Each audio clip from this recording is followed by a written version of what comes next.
अब इसके बाद उसके कुछ पोस्ट डिलीट होने की बात भी सामने आती है, लेकिन इस पर मोहम्मद दीपक की तरफ से कोई एक्सप्लेनेशन अभी तक नहीं आई है। ये केस एक बड़ा सवाल खड़ा करता है कि क्या इशू सिर्फ दुकान के नाम पर था या इसे जानबूझकर पॉलिटिकल और आइडियोलॉजिकल एंगल दिया गया है। उत्तराखंड के कुछ शहर हैं जो सिर्फ मैप या किताबों में नहीं पढ़ाए जाते, बल्कि वो आस्था, पहचान और इतिहास का हिस्सा है। कोटद्वार भी उन्हीं जगहों में से एक है। यहीं पर सिद्ध बली बाबा का प्राचीन हनुमान मंदिर है, जो सिर्फ एक मंदिर नहीं है बल्कि पूरे शहर की पहचान माना जाता है। कोटद्वार में बाबा शब्द का मतलब कोई जेनरिक टाइटल नहीं है, बल्कि सीधा सिद्ध बली बाबा से जुड़ी आस्था का प्रतीक है। अब इसी बैकग्राउंड में कोटद्वार से जुड़ी एक घटना अचानक से सोशल मीडिया पर वायरल हो जाती है। ऑफ इंडिया की रिपोर्ट्स के मुताबिक कोटद्वार में एक मुस्लिम दुकानदार शोएब अहमद अपने दुकान का नाम बाबा के साथ चला रहा था।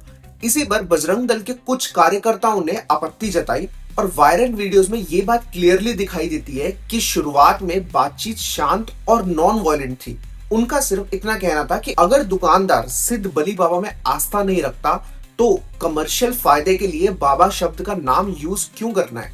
अब इसी बीच वहां पहुंचने यूथ कांग्रेस के डिस्ट्रिक्ट हेड विजय रावत और एक local gym owner Deepak Kumar, जो खुद को मोहम्मद दीपक बताता है। ऑफ इंडिया द्वारा शेयर किए गए वायरल वीडियोस के मुताबिक यहीं से सिचुएशन एक्सक्लेट होनी शुरू हुई। वीडियो फुटेज में ये क्लियरली देखा जा सकता है कि धक्का मुक्की और हाथापाई की शुरुआत कांग्रेस से जुड़े इन लोगों की तरफ से शुरू हुई और साथ ही साथ एक वीडियो में मोहम्मद दीपक को एक बुजुर्ग बजरंग दल कार्यकर्ता के साथ बदतमीजी करते हुए भी देखा जा सकता है। हम ये वीडियो आपको एक साथ के साथ दिखा रहे हैं। जैसे ही ये वीडियोस वायरल होती है, पूरी स्टोरी का एक नैरेटिव ही पलट जाता है। रातों रात मोहम्मद दीपक को गंगा जमुनी तहजीब का एक ब्रांड एम्बेसडर बना दिया जाता है। सोशल मीडिया पर यह दिखाया जाने लगता है कि उत्तराखंड एक मुस्लिम हेटिंग स्टेट बनता जा रहा है।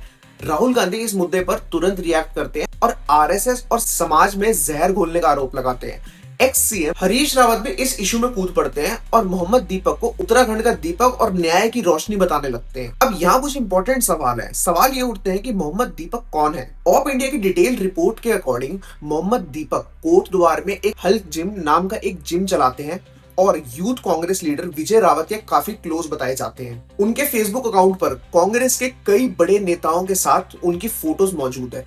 इसी फेसबुक प्रोफाइल से ये भी सामने आता है कि मोहम्मद दीपक के काफी क्लोज लिंक्स हैं दुबई बेस्ड एक बिजनेसमैन चांद मौला बख्श के साथ। ऑफ इंडिया के मुताबिक दीपक के बॉडी बिल्डिंग शोज चांद मौलाना बख्श के थ्रू स्पॉन्सर या ऑर्गेनाइज होते हैं। दीपक ने खुद एक वीडियो पोस्ट किया है जिसके अंदर वो लिखते हैं कि चांद भाई ने कोटद्वार को दुबई बना दिया है। रिपोर्ट्स ये भी बताती हैं कि चांद मौला बख्श दुबई में होटल बिजनेस से जुड़े हुए हैं। दुबई में कौथिग नाम से जो उत्तराखंड कल्चरल फेस्टिवल होता है, उसके मेन ऑर्गेनाइजर्स में भी चांद मौला बख्श का नाम आता है। ये सारी information public social media post और ऑफ इंडिया रिपोर्ट्स पर बेस्ड बताई गई हैं। साथ ही साथ आप सबके लिए ये बात जानने भी बहुत जरूरी है कि कंट्रोवर्सी यही नहीं रुकती।